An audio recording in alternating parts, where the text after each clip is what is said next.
មានអារម្មណ៍ថាខ្លួនឯងកំពុងអកកំឡាំអ្វីទាំងអស់នៅក្នុងខួរកំពុងតែចោកៀងតែឯណាផ្លូវត្រូវទៅ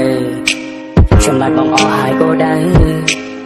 ឆ្លងជីវិតខ្លួនឯងមិនដឹងជួបតែសឹងឬគឺមួយជីវិតនេះគ្មានទេក្តីសុងមានអ្នកណាឲ្យតម្លៃ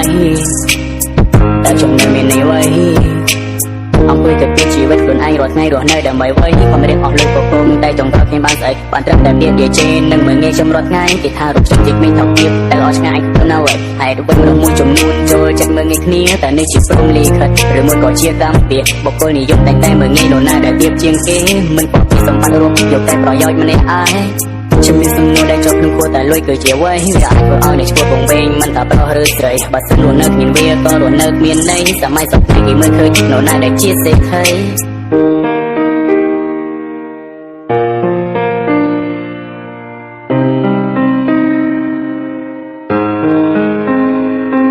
អ្នកខ្លះមានបន្តិចបន្តួចបែរមើលងាយអ្នកដទៃវាសម្លឹងមកខ្ញុំហើយវាចាប់ដើមវាតម្លៃវាថាខ្ញុំចិត្តពេលម្នាក់រស់នៅត្រឹមឃើញពលឹកថ្ងៃតែការពិតគុំនឹកវាហត់ចិត្តតែធ្វើស្អីទេសួរថាអ្នកឯងមានរាល់ថ្ងៃតើមានដោយសារអ្វីបើសិនមិនលួចលក់គេឬមួយក៏លួចលក់ប្រៃអ្នកកុំចង់លះបង់នៅសម័យសពថ្ងៃសម័យគេប្រើទូរស័ព្ទឡើងចង់គ្រប់ដៃ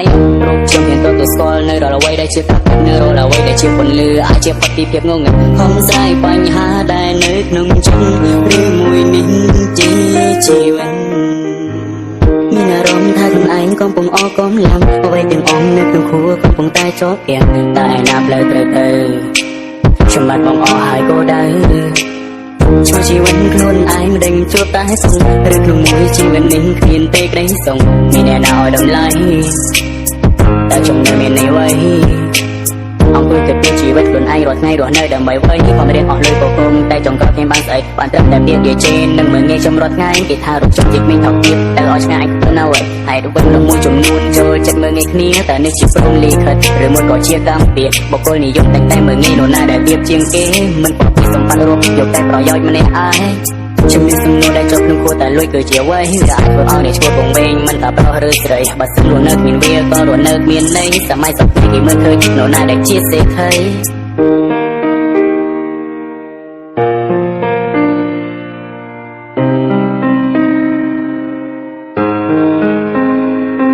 អ្នកខ្លះមានបន្តិចបន្តួចបែរមើលងាយអ្នកដទៃវាសម្លឹងមកខ្ញុំហើយវាចាប់ដើមវាតម្លៃវាថាខ្ញុំចិត្តពេលម្នាក់រស់នៅត្រឹមឃើញពលឹកថ្ងៃតែការពិតគុំនឹកវាហត់ចិត្តតែធ្វើស្អីទេសួរថាអ្នកឯងមានរាល់ថ្ងៃតើមានដោយសារអ្វីបើសិនមិនលួចលក់គេឬមួយក៏លួចលក់ប្រៃអ្នកកុំចង់លះបង់នៅសម័យសពថ្ងៃសម័យគេប្រើទូរស័ព្ទឡើងចង់គ្រប់ដៃ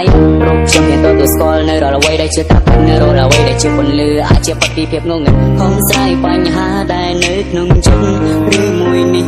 ជាជីវិត